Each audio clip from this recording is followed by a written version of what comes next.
Cześć wszystkim! Wasze pomysły na odcinki w komentarzach to istnia kopalnia złota. I już nieraz prosiliście mnie, żebym narysowała księżniczki Disneya w różnych dziwnych formach. Jako zwierzęta, jako rodzaje makaronów, jako kształty geometryczne, jako zabawki erotyczne. What? Chwila, moment. Chcecie, żebym rysowała księżniczki Disneya jako zwierzęta? W dzisiejszym odcinku przedstawię Wam księżniczki Disneya we współczesnym świecie. Ponieważ jest ich dużo, a czas mamy ograniczony. Skarpeczku drogi, zobacz ile już biedolisz, uwijaj się, TikTok.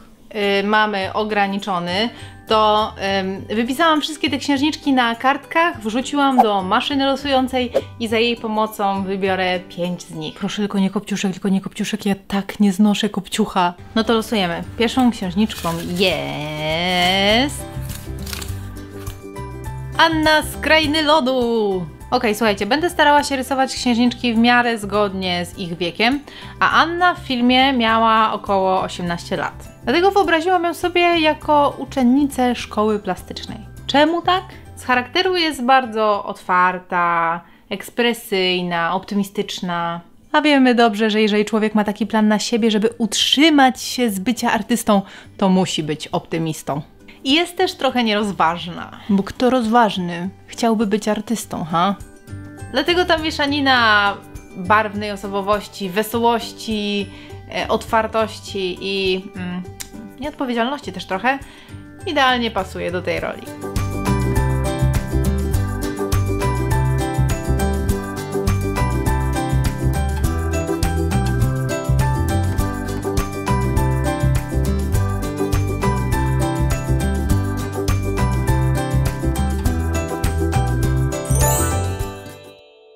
Druga w kolejności zostaje wylosowana...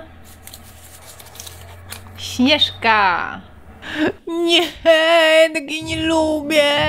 Co prawda jest lepsza niż kopciuch, ale wciąż. Ja wiem, że bycie mimozą wynikało z czasów, w których ta bajka była tworzona, ale mnie tak denerwuje taki sposób zachowywania się.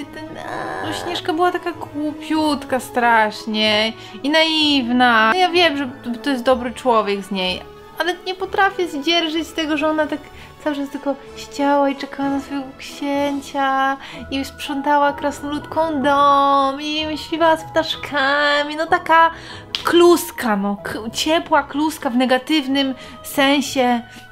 Zaznaczę też od razu, że Śnieżka zazwyczaj w przeróbkach internetowych była ukazywana jako imprezowiczka, która prowadziła dość rozwiązły tryb życia, ale ja nie widzę jej w ten sposób. Ja postrzegam ją jako taką miłą, uczynną, śliczniutką, ale też naiwną i głupiutką istotkę.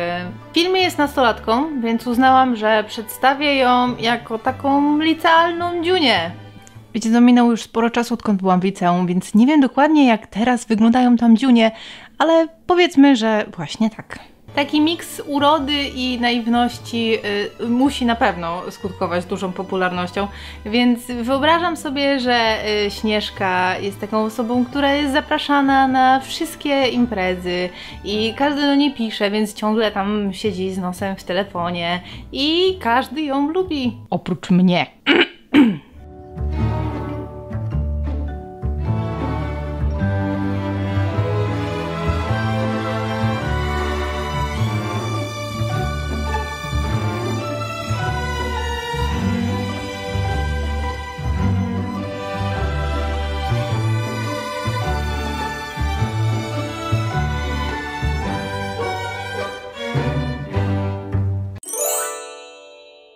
Maszyna losująca wybiera trzecią księżniczkę, którą jest Pocahontas.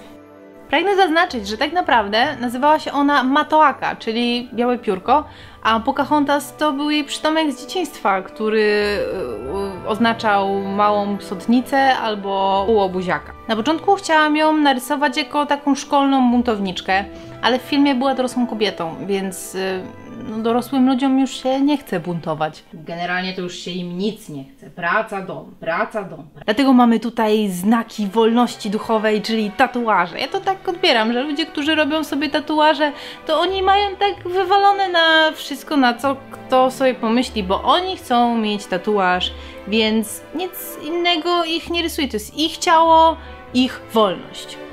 Rozumiecie? Znak wolności duchowej.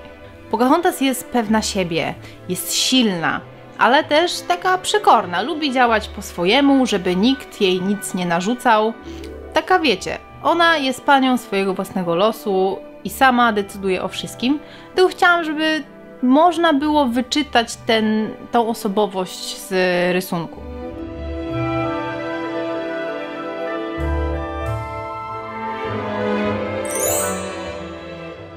Czwartą księżniczką jest Kida. Gdybym miała narysować ją zgodnie z jej wiekiem, to chyba narysowałabym trumnę albo urnę. Dla tych, co nie wiedzą, to Kida jest księżniczką z bajki Atlantyda, Zaginiony Ląd i bardzo się cieszę, że ją wylosowałam, bo naprawdę lubię jej osobowość. Jest taka silna kobieta. Jest władcza i nie boi się walczyć, ale jest też troskliwa i ciepła i bardzo inteligentna. Wyobraziłam ją sobie jako taką twardą bizneswoman, która wraca późno wieczorem do domu, bo jest pracocholiczką, więc siedzi po godzinach, ale jak już wraca do domu, to usiada sobie na kanapie z kieliszkiem wina w ręce i głaszcze swojego kota. Ewentualnie przytula się do swojego ukochanego, no ale z pracocholikami tak bywa, że to różnie bywa, że albo ten partner jest, albo go nie ma.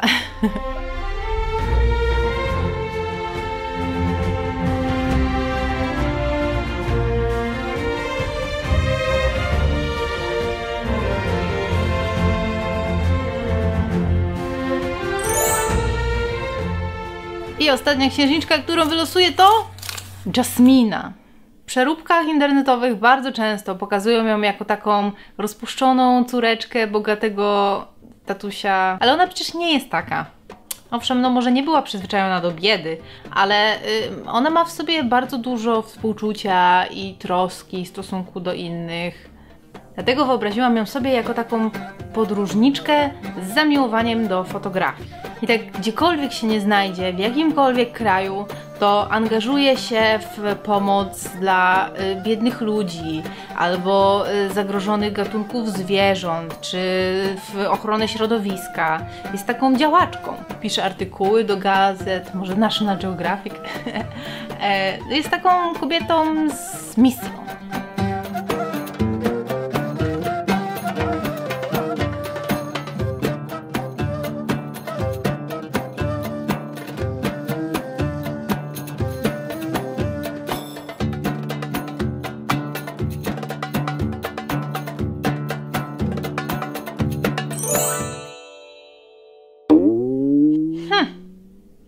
Tak teraz zobaczyłam, że 3 z tych księżniczek są ciemnoskóre, to nieźle mi się wylosowało.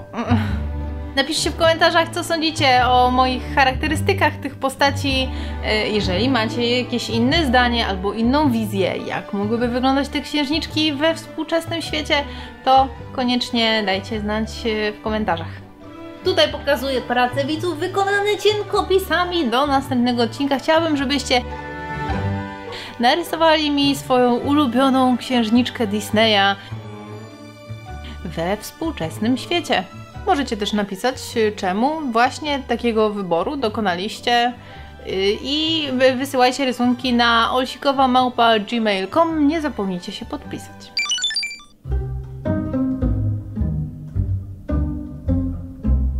A Owca ma dla Was playlistę z moimi ulubionymi filmami na YouTubie, gdzie jest właśnie tematyka księżniczek Disneya. Koniecznie zobaczcie, możecie kliknąć na tą playlistę, ona zaraz się pojawi. Dziękuję za Waszą uwagę, trzymajcie się i widzimy się za tydzień w czwartek o 18:00. Teraz klikajcie na playlistę. Chwila, moment, przepraszam bardzo, ja tutaj dostałam informację, że Olsikowa jak zwykle nie przekazała, że ona ma konto na Instagramie. Instagramie Olsikowa Instagram, jest też profil na Facebooku, też się nazywa Olsikowa i dodatkowo jest jeszcze profil na Musical.ly i to jest Olsikowa Music. I teraz to są rzetelnie przekazane informacje. Dziękuję. Pa!